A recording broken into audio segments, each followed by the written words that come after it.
Naimbangag sa Pilipinas at tuyon dagiti kang runan adamag diti PTV Cordillera. Ita ang maobserbaran ti 18-day campaign to end violence against women. Impanakal ti DSWD Cordillera anak sayan ti bilang ti kinaranggas ana ilistada itaatawan no kumpara iti 2024. Nupay kasta Baguio City ti adan iti kaaduan a kaso. Ni Christine Bornolia sa baway iti detalye.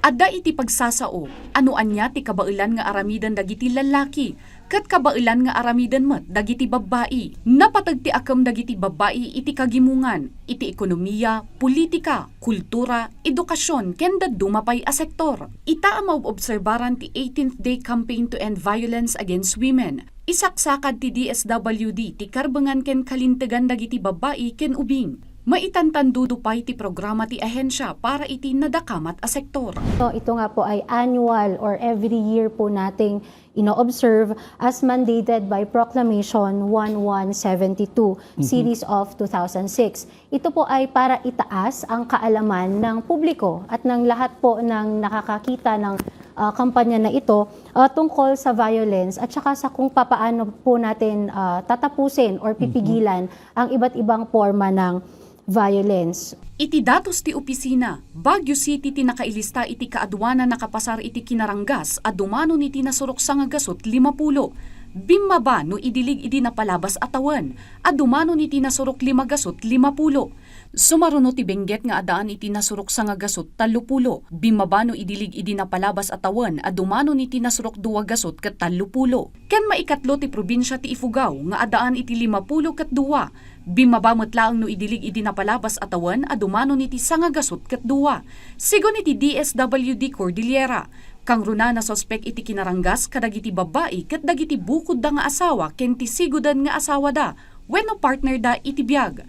Inyunay unay ti opisina kadagiti makapaspasar iti kinaranggas asaan da nga agbuteng nga agreport tapno matulungan dagitoy bayat ana sa papay. Ang mga biktima sir ng pang-aabuso ay maaring lumapit sa tanggapan ng ating mga partners na nabanggit kanina. For example, the police, the DSWD, yung mga SWAT offices po natin sa mga probinsya. And then we also have our Municipal Operations Office sa mga munisipyo naman po. Siyempre, ang ating mga MSWDOs and even po sa barangay. Kasi meron po tayong mga help desk dito. Yung natanong niyo po kanina, meron ba tayong mga help desks? Nandoon po sa mga nasabing mga institutions or sa mga opisina na ito, doon po maaring lumapit ang atin pong mga biktima. Christine Bornolia sa baway para iti Pambansang TV iti Baro a Pilipinas. Kailian agbirbiro kayo kaditi asidag ken presko a pagpasyaran iti Baguio City ita Paskwa, kas iti sigod isagsagot kada kayo iti lokal a gobyerno ti Baguio City ti agaw imatang a Botanical Garden, anarkusan iti agkakapinta sa Christmas decorations. Ni Janice Dennis iti detalye.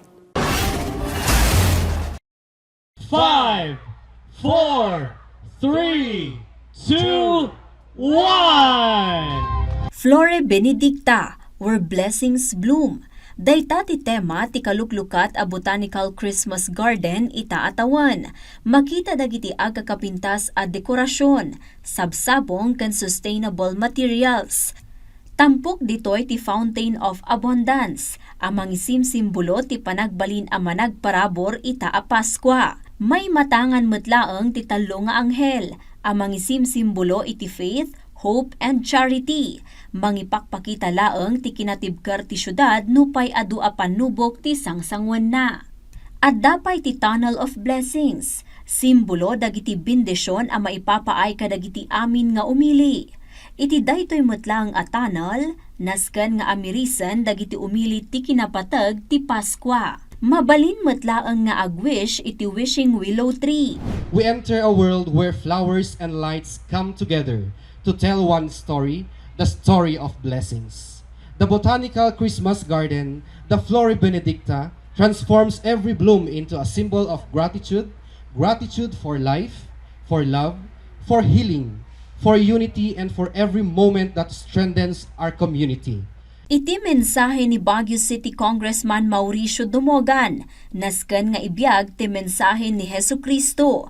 Kagidan dayta ti panangkarit na asus tinaran ti kagagalad ti tunggal maysa.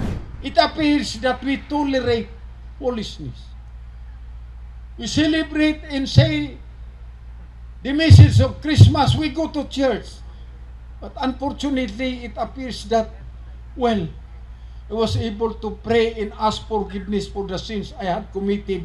I am now free again to commit another sin. What kind of values? Pinadaanan mo't dagiti turista kan residente ti panaglukat ti Christmas garden. Enjoy na enjoy da iti panagpasyar ditoy.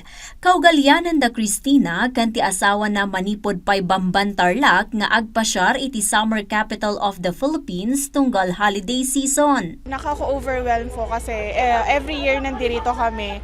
Right now, at this moment, parang super big milestone kasi parang kasama kami dito sa celebration ng Christmas dito sa Baguio City. Kagiddan ti panaglukat ti Christmas garden. Kini daw ti City Environment and Parks Management Office wenno SEPMO.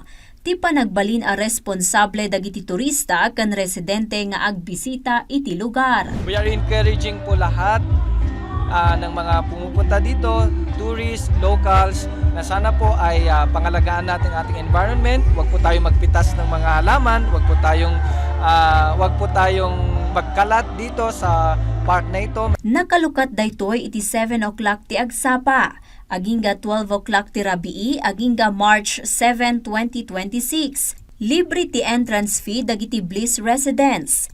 Agitugot laeng ti valid ID. Bayat a 100 pesos mo ti entrance fee kadagiti non-Bliss visitors.